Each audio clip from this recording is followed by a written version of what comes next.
Hello, Judiciary Aspirant. This is the Pahuja Law Academy. My name is Gyanendra Pandey. आज आप लोगों के लिए यह इंफॉर्मेशन देने के लिए प्रेजेंट हुआ हूं कि भारत में जुडिशरी सिस्टम के क्या हायरार्की हैं, कौन से कोर्ट किन मामलों की सुनवाई करते हैं, यह आज इस वीडियो के माध्यम से हम देखेंगे। तो जैसा कि जानते हो कि सबसे पहले जुडिशरी सिस्टम में उच्चतम न्यायालय सबसे हाईएस्ट कोर्ट होता है भारत का। उसके बाद उच्च न्यायालय,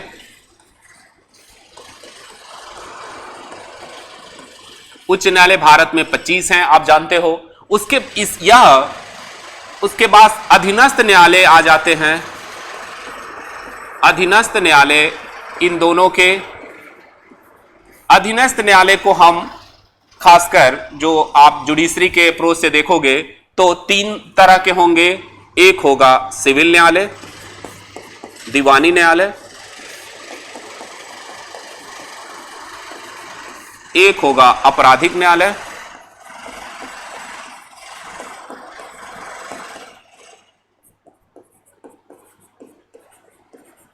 उसके बाद राजस्व न्यायालय,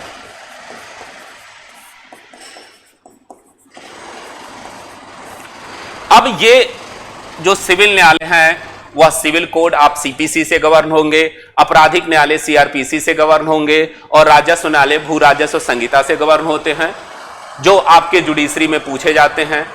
सिविल न्यायालय में जो होता है जिला न्यायालय,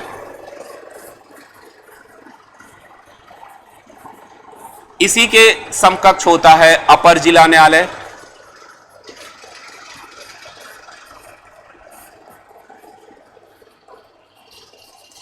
इसको पारिवारिक न्यायालय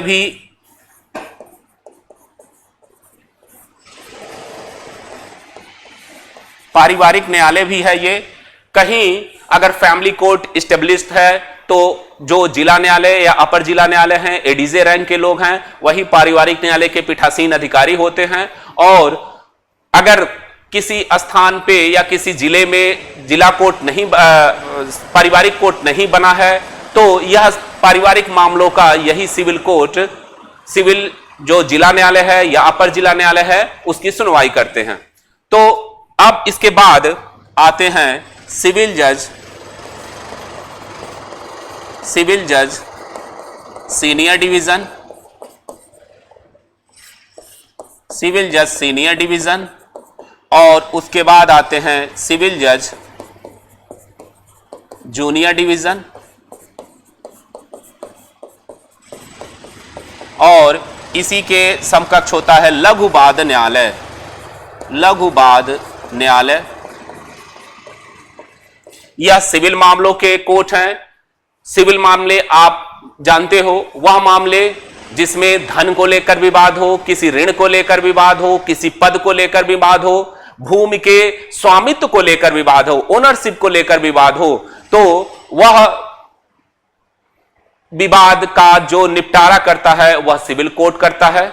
इसमें हम सीपीसी के माध्यम से जाएंगे। प्रक्रिया इन कोर्टों में सीपीसी बताई गई है कि इन कोर्टों की स्थापना कैसे होगी, इन कोर्टों में हम प्रोसीडिंग कैसे करेंगे, प्लेंट के माध्यम से जाएंगे, क्या क्या प्रक्रिया होगी, यह सीपीसी गवर्न करती है। अब आता है आपराधिक न्यायालय। तो आपराधिक न्यायालय में इसको हम सत्र न्यायालय या सेशन न्यायालय,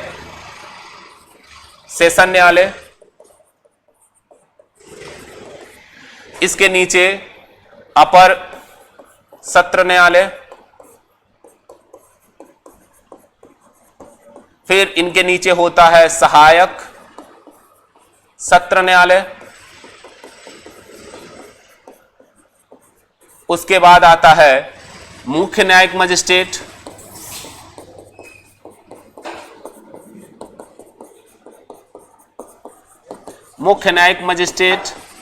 और इसके नीचे आता है, अगर महानगर क्षेत्र है तो मुख्य महानगर मजिस्ट्रेट। उसके बाद आता है प्रथम श्रेणी का मजिस्ट्रेट,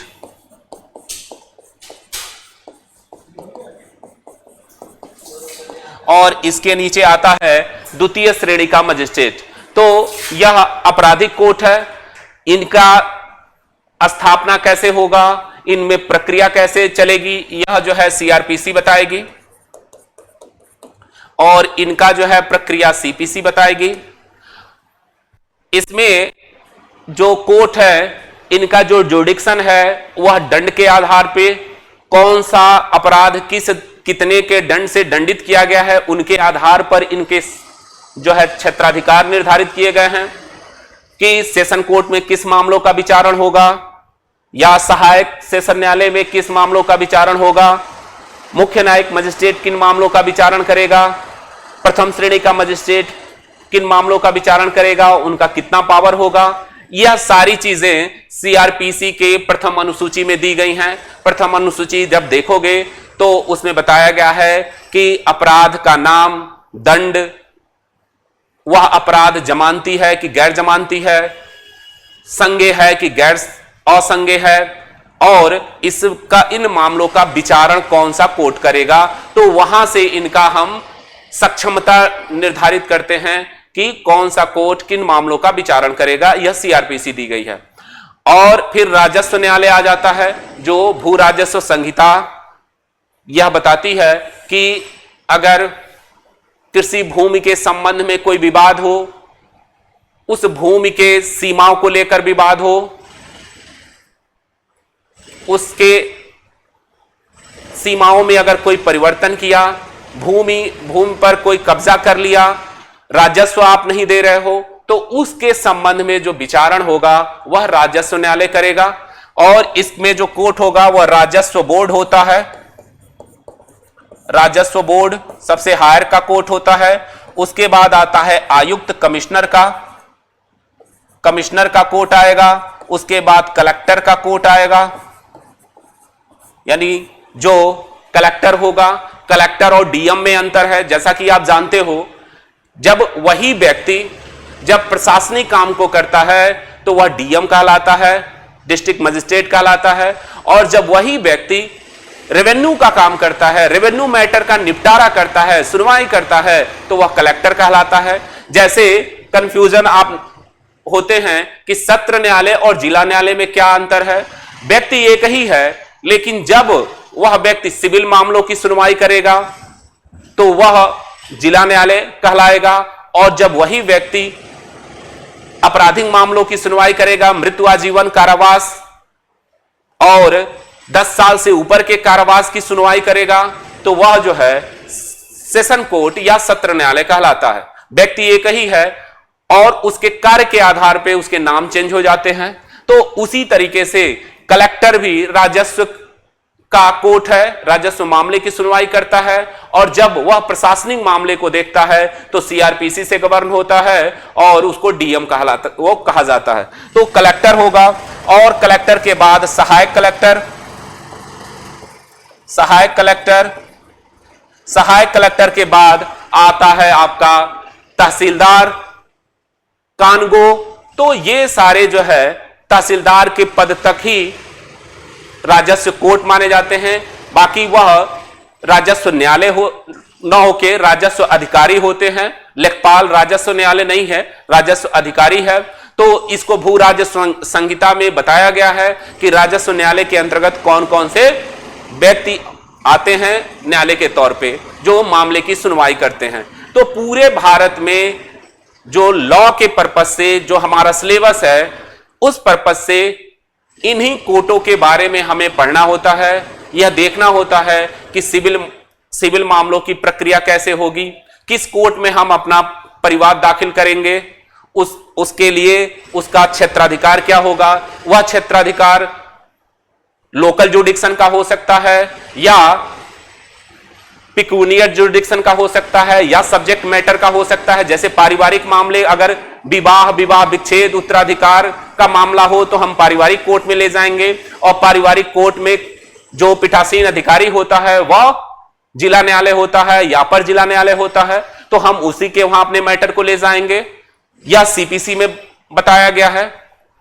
दूसरी चीज, आपराधिक मामलों में जो जुरिडिक्शन है और कंपेटेंसी है, दोनों अलग अलग है। जुरिडिक्शन मतलब स्थानीय क्षेत्राधिकार, कि कौन सा मामला किस न्यायालय के जुडिक्शन में हुआ है और वह न्यायालय उस मामले को सुनने के लिए सक्षम है कि नहीं है, इसकी जो सारी सूचनाएं हैं वो सीआरपीसी में दी गई हैं। इसका हम देखेंगे। अगर लोकल जुडिक्शन की बात करें तो सीआरपीसी की धारा 177 से शुरू होती है, 177 से लेकर 186-87 तक।